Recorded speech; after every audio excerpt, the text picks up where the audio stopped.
Evo ljudi, poštovanje, kiša pada, prestale su te velike vrućine. 6 sati ujutro, kod nas vamo u istoku Slavoniji.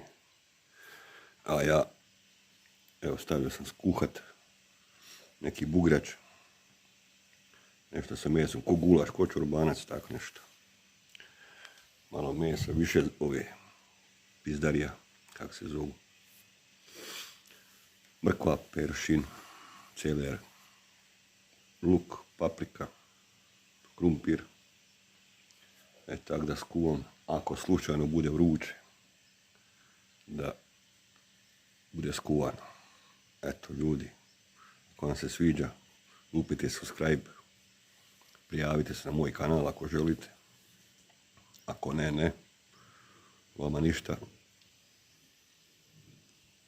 vas ne košta, a meni nešto znači. Ajde, hvala na gledanju. Ja idem dalje krčkat. Kad bude gotovo, pošaljem video. Ajde, čao.